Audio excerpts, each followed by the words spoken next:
Hello everybody and welcome to the Magical Learning Podcast for this week. This of course is our very special 200th episode, which is very exciting, and so we are so happy that you are joining us for this one. Today's topic is creating a legacy with Josh Comrie. We couldn't have thought of a better topic for episode 200 than creating a legacy. So this is a really fun conversation. I just wanted to shout out everybody that's been a part of the podcast, everybody that has joined us in conversation, everybody that's been listening and sharing. We really appreciate it. We hope you join us for 200 more. But until next time, enjoy our conversation on creating a legacy. It's an awesome one. Josh is a great guest for episode 200. And as always, everybody, have a magical week. Cool. Hello, everybody, and welcome to the Magical Learning Podcast for this week. Now, as you can see, we've got a guest from the title, but I don't know if you've seen past the guest name, but if you look, this is actually episode 200 of the Magical Learning Podcast, which is really exciting. So, exactly. So we're going to be doing a topic on legacy, which was totally accidental, but totally perfect, I'd say. But before we get into all of that, I think we've got to check in with the people around the room. So, Al, first of all, how are you going? Al, first one on the call. I'm having a great day today, Jez. Yeah, really enjoying the start of winter and slightly cooler weather, which suits me down to the ground. Now, Al, I was saying when we just got on that you are coming in extra crispy today. What's happened on your end with the technology? Oh, I had a computer guru who came around and tried to fix my computer and suggested upgrading the internet. And then I had a young bloke in year 12 who came around and pointed out that my computer was no good no more. We bought a new computer instead, much cheaper than the quote to upgrade all these other things. So, yeah, for technology, go the young bloods.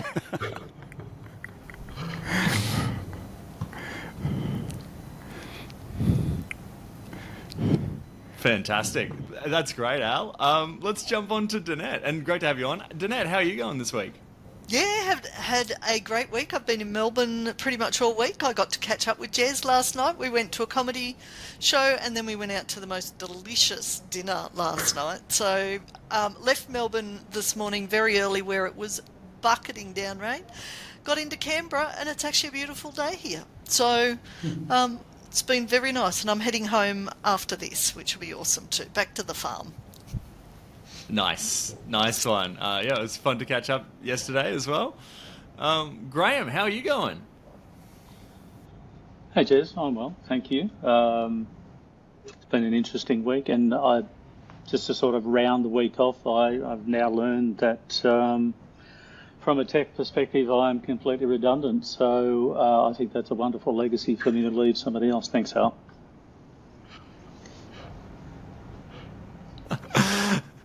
Always good.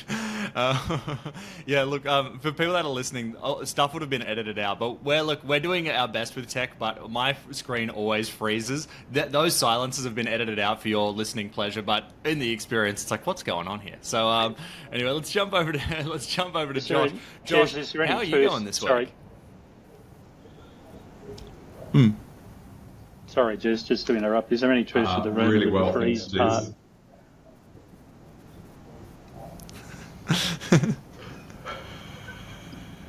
I'll shut up. I'll pick that up. Edit here. So really well, thanks, Jez. It's been a week of just one of those weeks where the highs have been super high and the lows have been really challenging. But it's a Friday afternoon and I've navigated my way through most of those things accordingly. And it is another day. So yeah, thanks for asking. Well, Josh, we're so happy to have you on, especially for episode 200. I think legacies are going to have highs and lows. I think it's a kind of a good way to tease it off. Before we get into all that, though, people would have just heard your voice and they might be wondering, who is Josh Comrie? I want to hear more about this man. So please tell us a little bit about yourself, Josh, and Sure. a little bit about yourself. You'll guess from the accent that I'm a Kiwi. I live here in Auckland, although I have lived in Australia as well.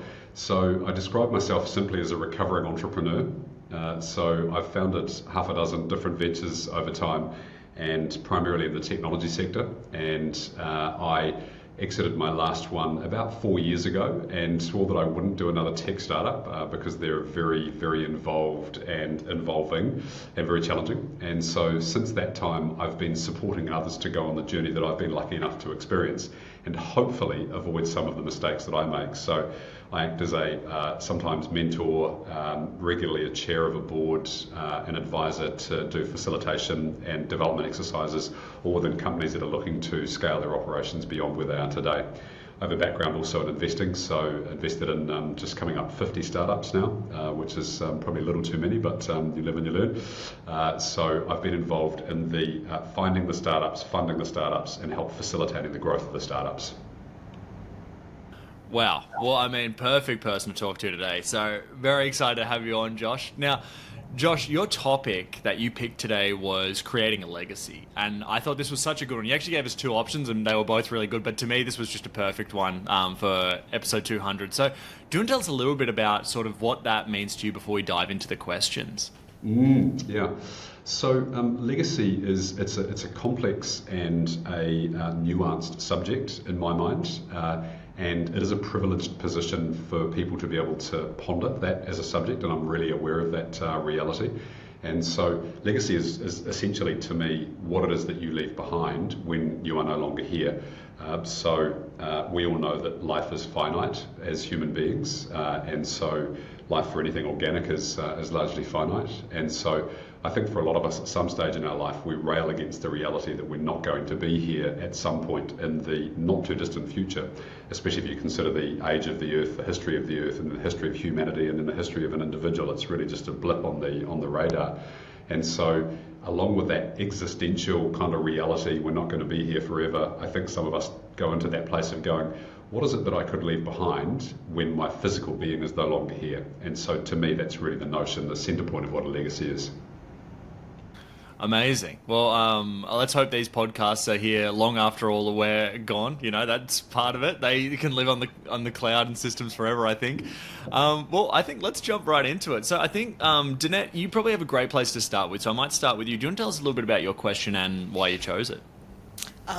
And I love that, Josh, that you started with your definition of legacy, because it's good for people to go, okay, what does that really mean? My first question, because I always ask at least two, because I'm curious, is, first of all, why is legacy important? And then I'll go to the second question. Yeah. So if we've been given some gifts in life, and so gifts are things like intelligence, motivation, reason, the ability to communicate with others, I think a lot of those are gifts that we've been given. And so I view the gifts as being our responsibility to try and do the most with those gifts and to utilise them as best we possibly can, ideally, preferably, in the service of something greater than ourselves, the service of humanity, the service of nature, something which is, kind of more powerful than just ourselves and the old kind of inevitable making money pursuit that tends to be a bit too much of a focus in the modern Western world that we occupy today. And so I think that legacy is important to then go, if I've been given these gifts and then I've got the ability to execute and implement these things in some way that might benefit people that are not just directly in my inner circle, but perhaps a greater cause than myself, then it becomes a really good thing for us to be able to reflect upon and then leave the world in a better place after we're not here. Love that answer. That's a gorgeous answer. So then, my next question is, what are some things that people might want to think about as they start thinking about creating their own legacy? Yeah, so when I was pondering this myself, I had somewhat of a crisis in the relatively early days about it, and if I can share that crisis with you. So I mentioned this is a privileged position to be in, I'm really conscious of that, but the second aspect of it is that I grappled for quite a long time with the ego nature of a legacy. And for me, I was making it mean for the longest time that it was really my ego talking about, hey Josh, you're not going to be here one day, then you've got to leave something behind which will enable people to remember you as an individual. And that was what I was making legacy mean. I've moved on from that now into leaving the world in a better place in some way, shape or form. And so I think the first thing is to go, why would it be important to you? So why is this thing called legacy something which is of value to you as an individual? And then go, is it my ego talking? Is it the need for me to try and achieve something resembling longevity, or not eternity? No one will be able to achieve that, but in the human sense, that could be something that you're leaning into. And if it's not that, then what are the things that you could kind of lean into to try and make a bit of a difference towards? So what else is important about it? There's a lot of things. I mentioned it's a nuanced and a complex subject. So I'll perhaps pick kind of a couple of three things that could be important for people to ponder. So there's the whole notion of purpose. And I think that Mark Twain stated this the best, and forgive the descriptor that's aligned with the masculine, but I'll use his words. The two greatest days of a man's life were the day that he was born, and then the day he figures out why. And I really believe that captures the essence of what a legacy is, because the why is why we are here as an individual. And again, privilege, but if you do have the opportunity to reflect upon that, then it becomes a really kind of enriching journey, because you can kind of understand the things that are beyond your immediate sphere, your family, your community, your business, the things that you care about, and something that might be bigger than that and more important than potentially that. So that would be a good starting point, would be, what's my purpose? What's my why of being? The next would be, what are my values? So what are the things that I stand for? And that if I could only live true to 3 or 4 things in the world, not my stated or desired values, the things that I'm pulled towards, but the real values, the real way that I go about making my decisions and informing the views that I have on the world. And then I'd perhaps consider the impact that you could have as an individual. So what are the things that I could do to make this difference and to leave something, cause, nature, humanity, education, whatever it might be, in a better place. So those are kind of 3 things that I think that people could ponder if they're reflecting upon what could my legacy be. There's the obvious other things, which would be a little more ego related, which is the donating of money to a public space and then getting a building named after you. I mean, that's an obvious thing.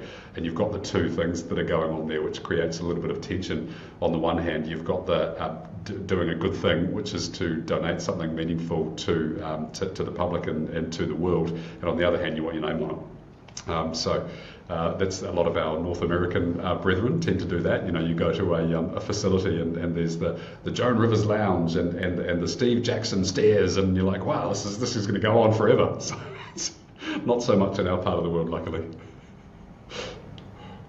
Oh, I love that answer. And I really like that distinction too about the ego side rather than what I would call like the service, the bigger picture from an impact perspective. So thank you so much, Josh. Welcome. Yeah, no, I loved that. Some great takeaways from that already. I might go to Al next. So Al, what was your question, and tell us a bit about why you chose it? Yeah, Josh, my question comes from, I've got a farming background. I'm thinking this will apply to a lot of business owners where when it comes time to sort of pass that business on to the next generation, often the farmer can get lost. And I was reading on your website, it says your business success is intrinsically your success, but can be a vehicle for achieving your fullest self.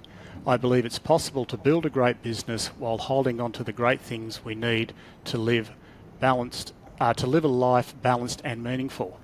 I'm wondering, what are the things that we need to build that balanced and meaningful life, and how do we hold on to those things after we let go of our business? Yeah, great question. I too hail from rural stock, so on both sides of my family, kind of reasonably long generations of farming, dry stock farming in Hawke's Bay in New Zealand. So intimate with some of the challenges that are present within that environment, because often you've got the patriarchal and the eldest son kind of reality, and that may not necessarily be the best thing for the business or for the family, but that's just a reflection about that space. So part of that statement that I make there is I need to bring up the notion of identity. And it's something that I've reflected on quite a lot, and I'm getting some nods from Jez, from Al. Identity is a tricky thing, right? Because whatever we attach ourselves to and whatever we make ourselves mean and be about is kind of a part of what our identity is. And I've personally been through this experience myself, and I've observed it within a lot of other folk as well. Often it's the first business that we create, and it may well be, in the example you've brought up there, Al, it could be the property, the family business, the family farm, that often we attach our identity mistakenly with that thing. Now, that can become a real challenge, because if it comes time for you to move away from that thing, either because you're passing it on to someone else, or you're selling that asset, or you have the unfortunate situation that some people do, that asset is taken away from you, then your identity goes away. Right, and that's a really nasty, awful place to be. So my personal experience, which I'll talk to, is that my first business, it was pretty clear that my DNA, my identity, was stamped all over that business, and 90% of it was good, and 10% of it, was the traits that I don't really like about myself these days. When I look back upon it, I'm going back about 10 years ago. I sold that first company, and so the challenge for me then was, who was Josh? Because I've sold this business, and this was a very successful entity, and I've passed that on to, it was the next generation. I chose to do a management buyout, less money, but it was actually more about enabling those other people to take a great vehicle and then take it to the next stage, which they've done a wonderful job of doing. And it's now 20 odd years old, so great story. But for me, I had to then go through a rebuild process. Who was Josh? Who was this guy Josh? And I didn't behave that well for the first 6 months, because I'd passed the business on, handed the keys over. I was still the chair of the board, but I needed to be supportive of those folk, and I was kind of questioning things in the wrong way. So, and that was my identity coming up to go, hey, what's happening with us here? Are you over there, or are you over here on this side of the table? So that was a real challenge for me to go through. But to come back to your question, in terms of striking the balance and making sure that you've got something beyond that point of parting from or separating yourself from the business, I think about relationships. So Esther Perel, the relationship guru, says the quality of our lives is dictated by the quality of our relationships. And so the more great relationships we have, the better existence we have on the planet. And I really, really firmly believe in that. And so they don't need to go with the business, right? Those relationships can perpetuate. And in a B2B context, often in a B2C context as well, like a regular service supply, like a hairdresser or a butcher, for example, you can develop a good relationship in a B2B context. You can often have long-term 5, 10 plus year relationships with people. So those things can be portable with you. And so, maintain those relationships, maintain a lot of the quality of your life as well. I'll bring up the spirituality woo-woo thing. I think that having an awareness of what our purpose, our place in the world is, and having some connection with a greater cause, a greater being, a greater sense through whatever method that might be. It could be a religious thing, in some form of deity. It could just be through my approach, which is the mindfulness thing, and being very conscious and present whenever I possibly can be. I believe in communities, the power of communities. They're underpinned by relationships. And there's a real sense of belonging that can come about from communities. I think that communities are vital, and I also worry that we're distancing ourselves from the notion of community. We've grown up, the world that we have come through in, if you track us right back, 250,000 years or so is around about the duration of humanity, 150 to 250,000. The reason that we're able to survive is because we established quite early on that if we gathered together and cooperated with each other, we were not going to be as much prey as we had been before that point. Because there were some big, hungry things that were around on the planet in those days. And so for us to collaborate and form communities, it ended up meaning that we were safe. So what it meant for us then is that if you were an individual and separated from your community, it meant death. That's why the notion of alienation is a thing that is probably the worst thing for a human being to go through. So separate people from a society, from a community, it's possibly one of the worst things that you can do for them, and a pretty difficult thing to come back from as well, whether it's real or imagined. A couple of other things that I think are really important as well, the notion of creativity, having some form of outlet which you can kind of make from, and people go to painting or writing, but maybe that's not your thing. Maybe it's words, or maybe it's cooking, or maybe it's gardening, but just having something that can ground you in a sense of you're making something, because especially if you're an entrepreneur or a founder, then a lot of your creativity has been manifested in the offering that your business has, so what you've taken out to the world and to the market. And so maintaining that creative output I think is really, really important. Probably the last thing is growth, just like keeping a connection with growth. When I've pondered the meaning of life beyond service, because I think service is really, really important to us all, something about making the most of the gifts that you've been given. You know, having the awareness and the ability to continue to grow so that you may serve on a more effective basis, I think is a really, really important part of kind of maintaining some currency beyond being a part of that business. Does that answer your question, Al? Because it's quite a long answer for a reasonably long question. So.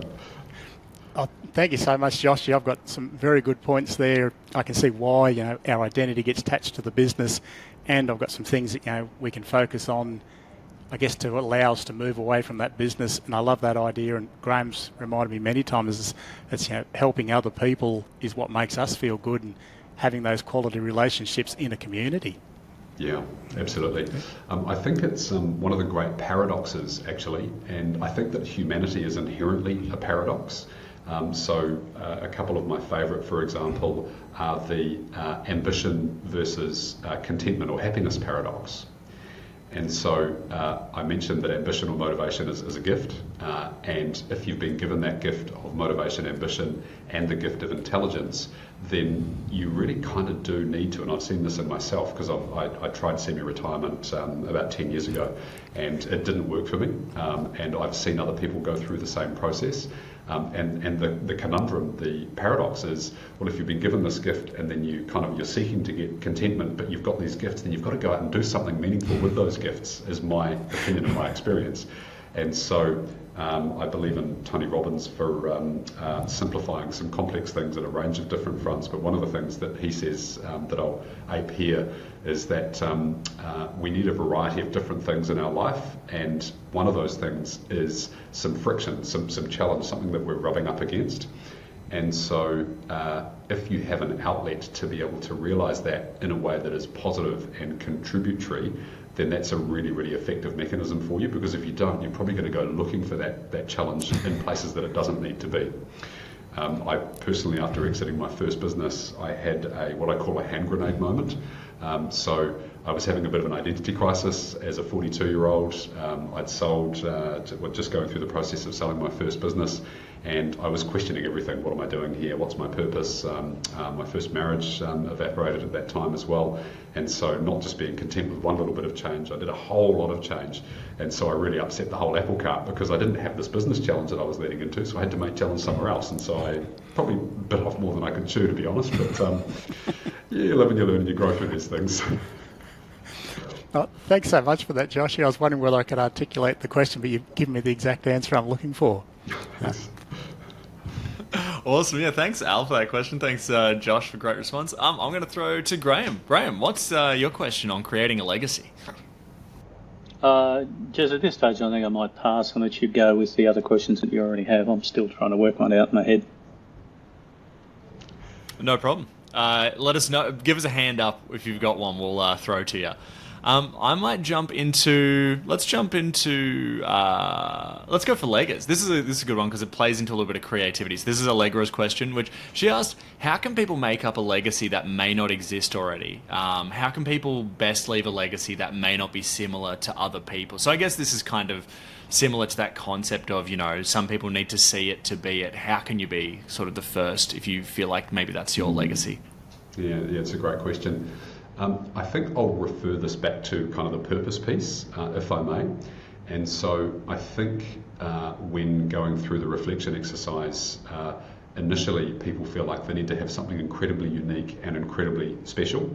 And this is, again, one of those paradoxes as humanity. On the one hand, you are incredibly unique because the likelihood of you existing is absolutely infinitesimally small. It's like microns upon microns, you know, the grain of sand on all of the beaches of the world, likelihood of you existing as a species. Yet, at our very core, we're just energy, right? And so therefore, at our very core, we're just like every other human being that exists on the planet. So on the one hand, you're very special. On the other hand, you're not remotely special at all. You're one of like 8-point-something billion exactly the same beings, you know, at a carbon cellular kind of level. And so that's a bit of a conundrum. So you don't need to necessarily be unique. And so the things that I believe make up a great purpose are that it's in service of something bigger than yourself. So there's something that you're striving towards to contribute to better on behalf of everyone or a species or nature or whatever it might be. It's unable to be achieved, so you can't get there in your lifetime. Because if you can get there, I've been through this journey myself, achieving a purpose, then life becomes a little bit meaningless and you start to question everything. And without support or without the ability to navigate your way through that path, it can be quite destructive. You know, the 27 Club, bit of a tangent, but the 27 Club, I think for a lot of people, they end up in that position, lots of resources, success they never dreamed that they would have, and then they kind of go into this what does it all mean now kind of space, and that can be quite a negative place for those folk to be in. So in service of something bigger, unable to be achieved in your lifetime, and it's something that others can jump on board with. So in other words, there's a range of people that could jump in to support, develop, enable that thing to be furthered. So that's a purpose piece. So if we talk about legacy, I think if you can come across something that really resonates with you as an individual and other people are already doing that, jump on board with it. Like one of the problems that I've got with my country is New Zealand has a real just let's do it ourselves mentality, DIY, innovative culture, just get a solution. Number 8 fencing wire is a term that was bandied around when I was a young man. So in other words, farmers would just make anything work out of a piece of number 8 fencing wire. And so consequently, one of the things that I've done is to start a charity in the last couple of years. And I went looking to see if anyone else was doing the same type of thing, because it was far better for me to support others and get on board with their journey. The model, the solution is quite a unique one. It's a bit of technology given my background and utilising a giving mechanism that's available from the tax department. So didn't exist in the market, so we opted to go about building it myself and the co-founders that I brought on board for that journey. But in New Zealand, there's on the charity front, there's 28,000 charities. We're the most charitied country in the world per capita. Which people go, well, that's amazing, that's incredible, you Kiwis must be so generous. Oh, we were, but we've dropped down the World Giving Index. The problem that sits in behind there is these 9 charities raising money for breast cancer. Kind of like, jump on board, get together guys, you'd have a much more powerful, meaningful organisation if you pooled your resources and worked towards something collectively. And so to pull that back to the question, I think that if someone else has a purpose that resonates with you, and I'll share mine with you, so mine is to grow great people so that together we may make a difference in the world. To grow great people so that together we may make a difference in the world. And I freely talk about that and share that as a purpose. And it's kind of a little bit of a mission, a little bit of a legacy as well, but leaving the world in a better place is another one for me. But I've had a number of people say to me, oh, that's a great purpose. And I'm like, have it, take it, please. The more of us that are doing that, the better the world that we live in is going to be. So, I've been through the pain and the anguish to get here. And if it resonates with you, that's my gift to you, please. That's such a good idea. I love that. It's something that, once you see it, it's like, I can pursue that now. I think that's a great invitation that I don't know if a lot of us feel like we have. But from this moment, I'm looking out for it, Josh, so I love it. Thanks for that. I think jumping off of that question, though, let's jump into Kanika's, because I think it kind of moves nicely from there. A little bit about what we've been talking about as well. So Kanika's asked, how can we be helpful to others and their legacy while fulfilling our own? And then a second way to kind of look at this is, how can we help kids think about their legacy, I guess? Yeah. So I think there are those folk in the world who are naturally disposed towards being starters and builders of something. And so when I reflect upon the notion of entrepreneurship, which has become a very populous term, and it's kind of if you're not aware, it's the number one choice of American high school leavers, is their desire to be an entrepreneur or do entrepreneurship. And I think it's quite a dangerous and inherently flawed thing, because entrepreneurship is very, very difficult as a journey. It's lonely, it's fraught with challenges. You're more likely to lose than you are to win. And so it's not for everyone. And it's not that the people that do it are better than anyone else. It's just that there's a specific set of skills and a specific psyche that will enable you to succeed in a really, really challenging space. And so I bring that up here because if your idea from a legacy standpoint is to start a foundation or to build something that doesn't exist before, or to bring a solution to the world that nobody's ever conceived of, then you probably have to have quite a number of those entrepreneurial kind of flair traits about you, gifts and then skills that you've developed over time. And so, interestingly, on the entrepreneur front, if you do a psychometric profile and you take a sociopath and you take an entrepreneur, there's a big degree of overlap in those respective Venn diagrams. The dogged determination to achieve results in the face of all adversity, ignoring evidence that you're wrong and the whole world is right and you're completely wrong, belief that you are the absolute be-all and end-all and the right source of fount of knowledge and truth and wisdom and all these sorts of things, and there's a number of others as well. For some people, I'm aware of, I've encountered a great degree of folk who are really connected and present and aware with the reality that their role is actually facilitating and supporting others in their success. The number two person is a descriptor of that, and so it's no worse. And in fact, often in a lot of ways, you end up with a better existence because you're the person behind the scenes that's able to make a difference and have impact, as opposed to the individual who's putting themselves in the middle of the arena and occasionally accolades, but often a lot of times, the ball charges into the arena is going straight for you, as opposed to the person who's behind the fence. I'm mixing my metaphors there, but hoping I'm making a little bit of sense. And then the second part of that question was children. So I am not a parent and consciously headed down that path, my wife and I. And so I'm going to have to imagine what a lot of this stuff is like. I'm an uncle three times, four times, and so have exposure to it, and I have been parented. And so I think that I understand that there's a lot of things like climate anxiety that exists these days, and existential anxiety. Nihilism is on the rise. What does it all mean? What are we all doing here? Nihilism. We're all screwed and the world is screwed and that kind of thing. I understand on the rise. And none of those things are great. None of those things are wonderful for us as a species at all. And so I think that it's back to one of the notions that I mentioned earlier on. And I think this is an Eastern philosophy. I can't quote who. It's probably Lao Tzu. But essentially consider how you can leave the world a better place. What is it that you can do, combining the things that you've got some interest in, the gifts that you've been given, and the skills that you care about developing. How can you utilise those things to leave the world in a better place? And maybe for a period of time you might focus on yourself and build some wealth and acquire some things that will enable you to have a degree of comfort in life. And I've been through that path, and so I understand it, and I know that it is something which we are drawn to as a species. But over time, then switch your focus from yourself and into others. And so that's kind of back to that happiness paradox. One of the third great paradoxes that I ponder a lot is that we often pursue happiness, and I did this for a long time when I was a younger man, and I focused on my own happiness, ultimately to the detriment of my own happiness, because I came very closed and just stuck inside myself, as opposed to getting out of myself and thinking about others. And what I realised over time is that through focusing on others and experiences, service, happiness for others, it actually led me to being a happier person. So that's the happiness paradox to me. So, yeah, I think I've covered off both of those bits of the question there, Jez, I hope.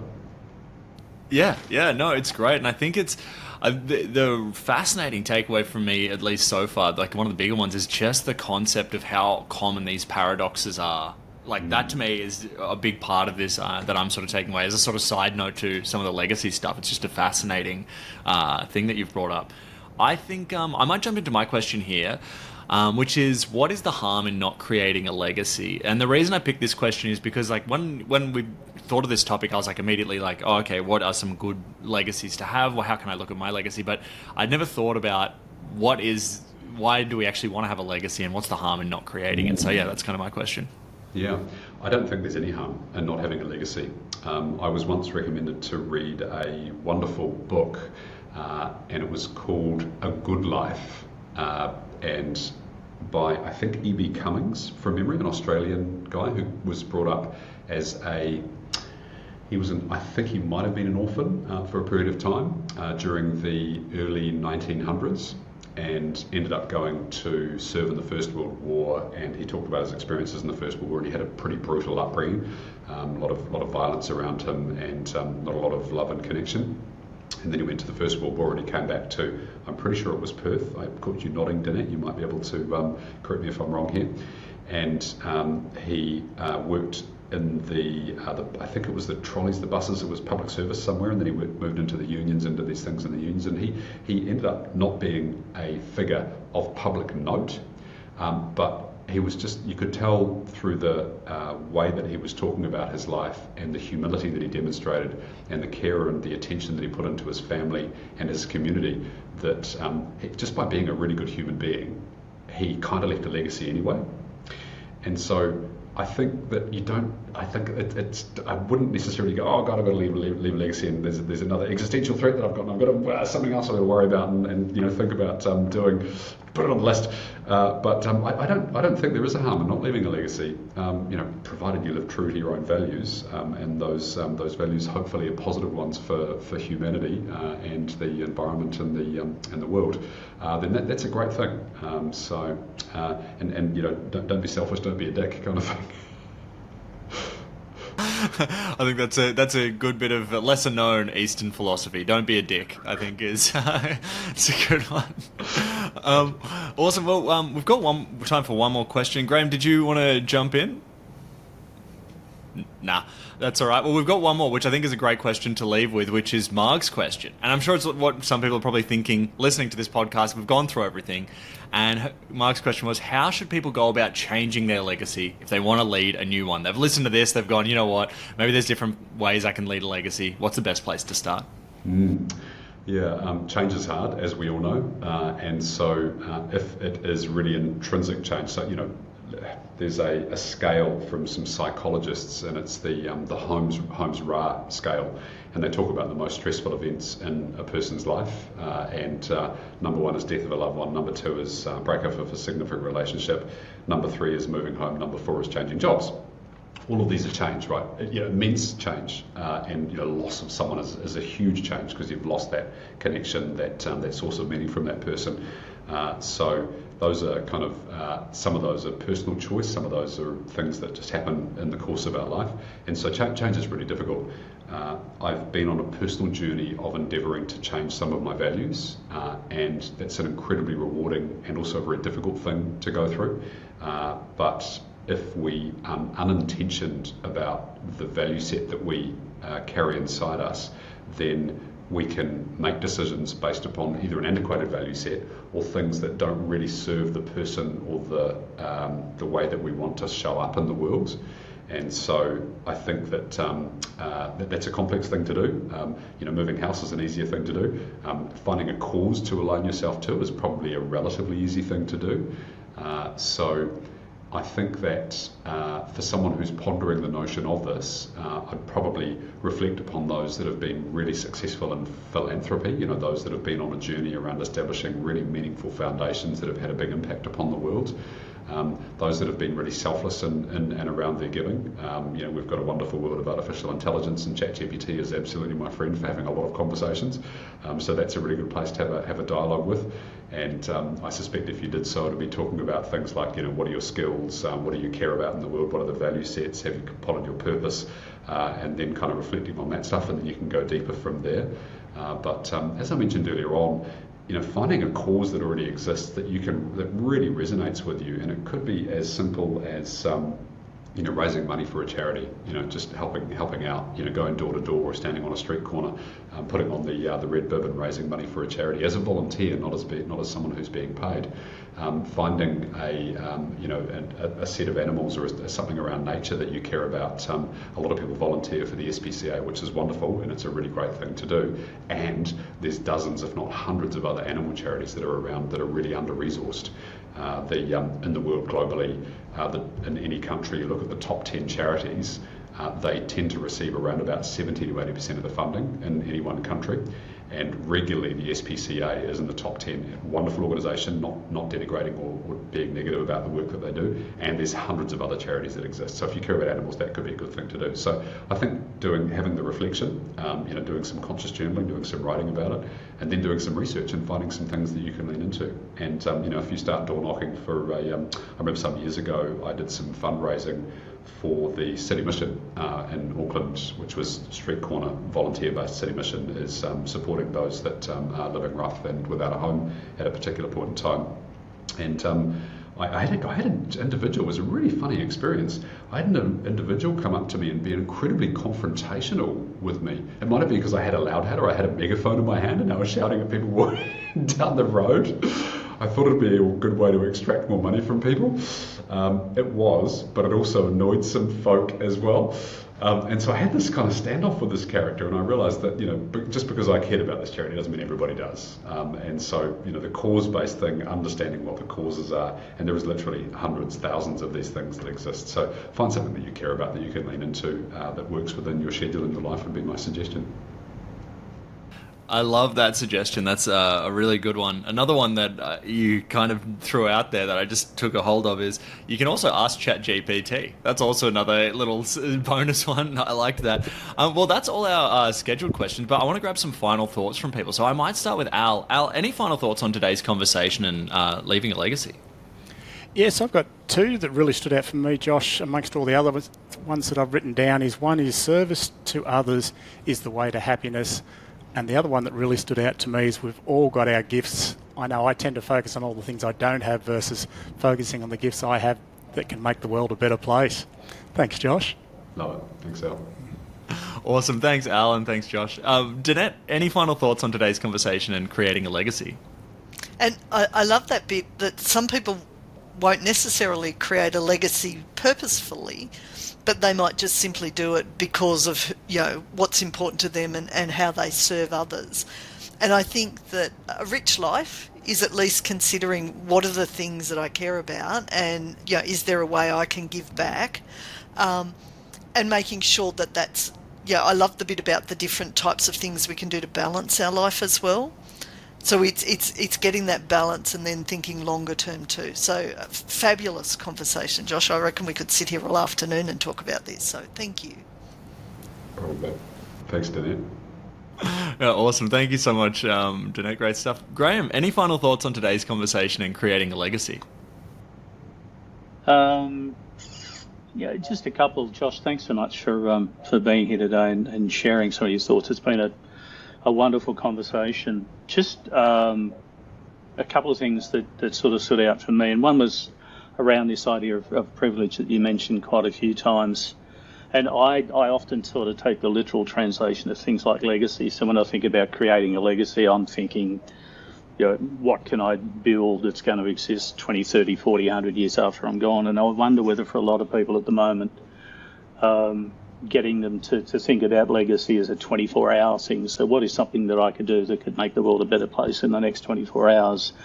Because thinking about the next 10 or 20 years is just beyond my capacity, my bandwidth at the moment. So it's like how can we build a micro legacy? And I think part of that also comes back to what you were talking about around community. But thank you for today. It's been brilliant. Thanks, Graham.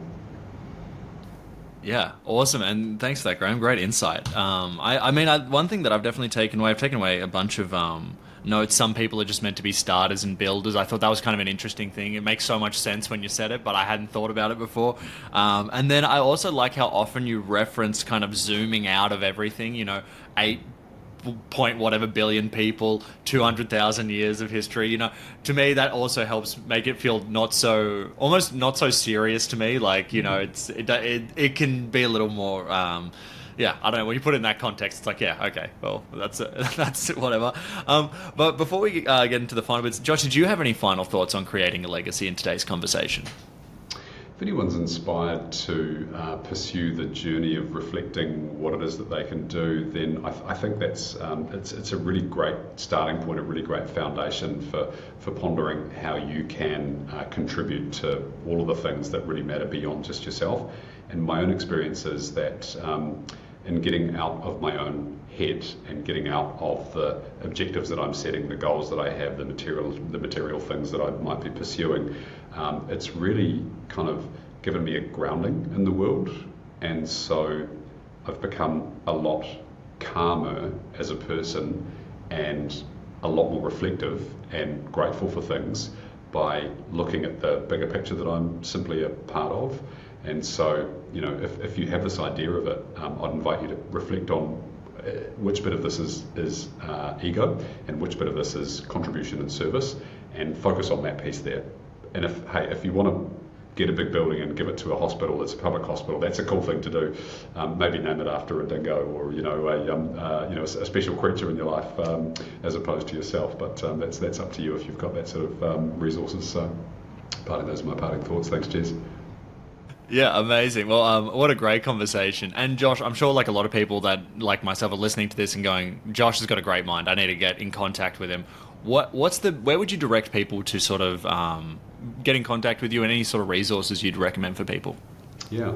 Website is, my URL is my own name, Josh Comrie, C-O-M for Mike, R-I-E. There's obviously a contact us through that mechanism. I write on a most weeks basis, and so there's a sign up for a newsletter thing there, and that's largely around kind of being a better human being, running a better business, and a bit of philosophy woven in there as well. So I enjoy that ponderance. LinkedIn is probably my most prolific place. That's the social platform of choice for me. So you'll find me there at Josh Comrie. And so in terms of resources and things that I peruse and pursue, I guess I from time to time review books. So you'll find on a history of LinkedIn some things that I've come across. I'm like everyone I suspect in this podcast, as presenters and also listening, prolific reader and prolific consumer of ideas and thoughts, and love being able to have the ideas that I've got being challenged, but also kind of learn new things along the way too. So really appreciate you guys for putting this together, and congratulations for getting to 200. What an achievement! Yay! Yes. Amazing. Yeah, what an exciting legacy. I think it's the perfect way to sort of sum that up, Josh. So yeah, thank you so much for that. Awesome. It's a pleasure to have you as our 200th episode guest. Well, I want to say to everybody that's been sharing and sharing this thing and getting the word out there to get us to 200 episodes, I want to thank you so much. To everybody that's been on the Magical Learning podcast in the last 200 episodes, thank you so much. Obviously to Danette, Graham, Alan, John, they're kind of our core group that does a lot of the episodes. They've put in some hard yards to give us the 200 episodes, so thanks to them. And as always, everybody, have a magical week.